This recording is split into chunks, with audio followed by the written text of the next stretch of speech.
I definitely don't want to destroy it, but I'm kind of curious as to what would happen if I did drop it.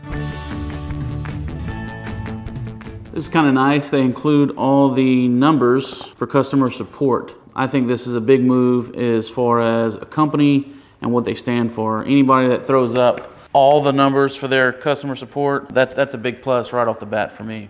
And just for clarity, Thermopro did send this unit to me. They said, hey Matt, we'd like you to take a look at this thing, let us know what you think. I'll never kind of steer you guys towards something I don't use or I wouldn't use myself. The one thing I'm always gonna do is give an honest opinion on it. So let's jump into kind of the meat and potatoes. The bigger part, I believe, is what you would carry outside and leave on the grill with the probes connected. The smaller piece here is what you would kind of bring inside and stick on your table. And so I opened it and it automatically had the little thing that popped out so you can stand it up by itself. That's kind of neat. You can kind of see that there. You close that, it folds flat again. This is much bigger than I thought it was going to be. This is kind of nice. The big display screen will make it a lot easier to see at night in low light conditions. Buttons are nice and solid. This is where the probes plug in, all your controls. This little selector switch is a place where you can hang it from. That's a nice detail. So they do include batteries, takes 2 AAA. This also has a nice big stand, so that way you can stand that up as well. The probe itself is heavy duty. What's nice about it though is that it's pretty long. What that does is when you're cooking brisket or big hunks of meat, you can really get to the inside of that. Also in here are 2 of the grate clamps. So you'd clip these to the grate and then you would put your probe through there like such. So that way you don't have the probe touching the grate, but you can get an ambient temperature of your grill that way. Plug one of these in. Let's plug this one into the blue. So pretty instant read. Wow, plugged it in here, said 72, it registered that, and then almost immediately it popped over here. It's got a backlight to it. It doesn't seem like it right now, but at night, you definitely want a backlit screen so that way you can see what the hell you're doing. I don't know if you can see it on camera, but you definitely want a backlit screen so you can see everything. Both the big screen and the little screen are backlit. That's a big deal. I think a lot of the thermometers, they'll light up the numbers, some have backlighting, so that's a good feature. The smaller unit also has a mode button. All that does is change kind of the beep. So you can set it to the beep, you can set it to vibrate, or you can set it to both, or you can turn it off. It feels good in your hand. Like this rubber gasket is really what I like. It feels good, it won't slide around. The transmitter and the base unit are reading 72.1. My InstaRead thermometer is reading 72.3. They're reading consistently here, so I got it in the ice water. I mean, it was almost frozen, the water was. I guess 30.7 is reasonable. So while that's reading 30.7, this one is reading 32.9. So it looks to be about a 2-degree difference between my instant read thermometer and the 2 probes there. And 2 degrees for me is within the range. I can certainly deal with that. So I think typically 2 of the probes will default to the barbecue high-low and 2 of the probes will default to the meat. You can change them interchangeably, but that's why you have the 2 grate holders for the probes. So 2 will be kind of to measure the barbecue pit, and you have a high-low measurement.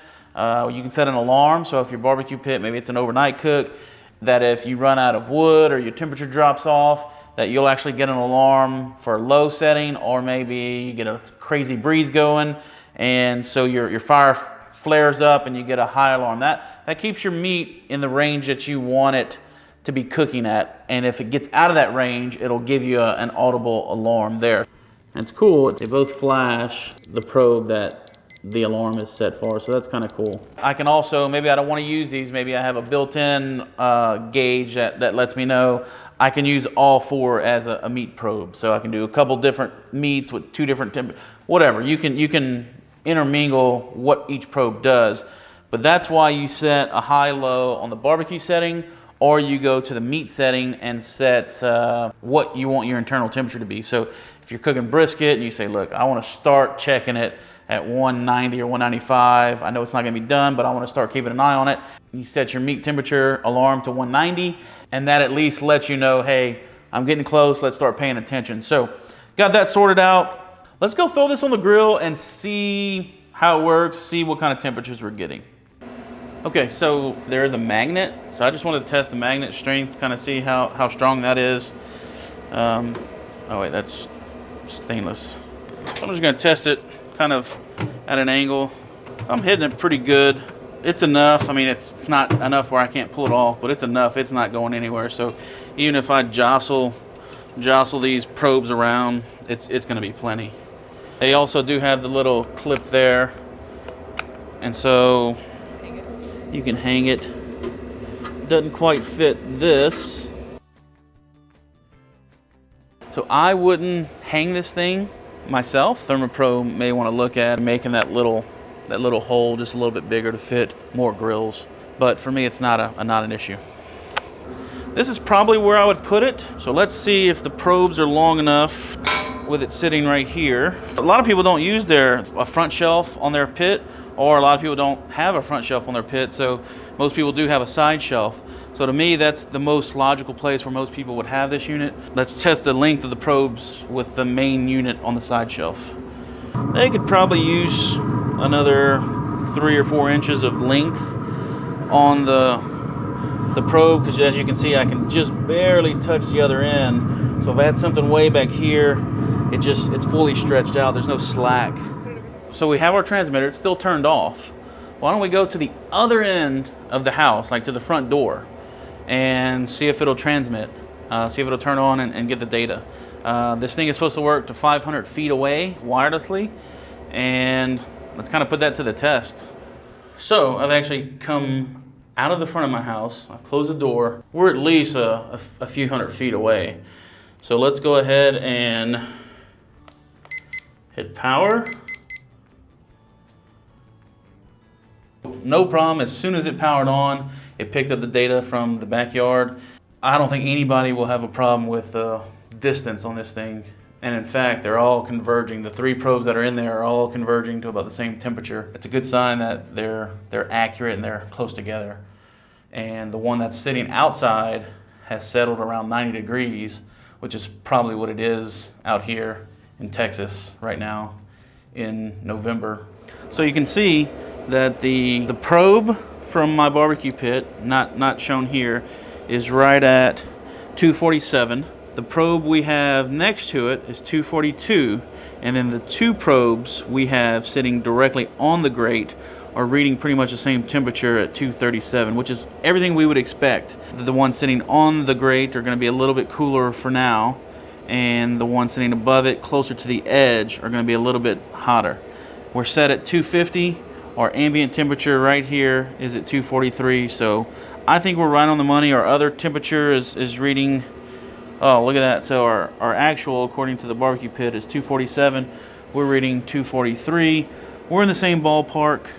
And you can see the over here, if we come and look inside the barbecue pit, you can see that what we're reading at 247 is way over here and dirty, this probe. And then we're reading well, look, we're going down. It's open? Yeah. So it's going down pretty quick. Well, I'll show how quick it's going down. So I have the door open, and you can see how quickly the ambient is going down. This thing is pretty responsive, pretty quick. We have the main unit of the Thermopro TP27 and the receiver that you keep with you. It's actually really easy to learn and pretty intuitive once you get through kind of how to select different probes and change the mode on them. I'm actually surprisingly impressed with this Thermopro unit. Like I said, I think the TP27 is their newest kind of model. I think it goes for about 80 bucks. After looking at these, I would say these are over $100 unit myself. So to me, if you're looking for a good quality unit, $80 is what you're gonna spend, period. But I think for $79.99 or 80 bucks, whatever this is, I think you're actually getting more bang for your buck at that price point, because there's a lot of others out there that are way more expensive that to me are the same quality of build, same type of unit. Everything we looked at, the only hang up I have is setting the temperature. So using the plus and minus to, you can hear that. That's really the only hang up I have with this thing, and it's not a deal breaker for me. I don't know what to do there, whether it's a thumb wheel that you could slide very quickly or count by fives, or I don't know how you fix that, but it's very easy to see that Thermopro stands behind this. This thing is just, it's like a tank. It's plastic, but it just feels good, feels solid. The rubber trimming around this thing feels good in my hand. Thermopro, actually, they hit me up after they sent this one to me and said, they haven't seen this video yet, by the way, so they're sending me another unit to test, a different one, a TP25, which is similar to this. It has the main unit with the probes that you hook up into the pit, but instead of the transmitter, I believe, it just uses your cell phone. So that's the TP25. I'm looking forward to looking at that and reviewing that. And so they sent me a second unit before they've seen this video. So, kudos to them for feeling good about the quality of their product, because I could have hated this thing, and now they're sending me another product to review. So good on those guys. Also, I tell you what I'll do is I will stick a link in the description to where you can find these things. And heck, I may stick a link down there for the TP25 too, just in case you want to kind of see the difference before I do that unboxing. Let me know in the comments below is if you prefer something like this that has a main unit and then a separate receiver or transmitter, or if you prefer kind of the main unit and then using your cell phone as the receiver transmitter. Very curious to what people use. If you'd asked me before I saw this unit, I would have definitely said I like using my cell phone more. But after seeing this unit and kind of the build quality, this could be convenient to just throw on a nightstand. Because it's such a nice unit, I don't want to try to destroy it. But I think Jude brought up a point. I kind of want to, we have tile throughout our house, so I almost want to kind of at chest level just drop it and see what happens to it. Because I mean, it's durable. I feel like it would take a licking. But I mean, tile is pretty hard, so I definitely don't want to destroy it, but I'm kind of curious as to what would happen if I did drop it. All right, with that said, appreciate you guys joining us so much. It means a lot to us that you choose to spend a few minutes with us. We release videos typically on Fridays, and really appreciate you guys coming back week after week to check these videos out. And if you haven't already, please make sure to subscribe to the channel. There will be a little circle with our name on it right up here with a little arrow blinking to it.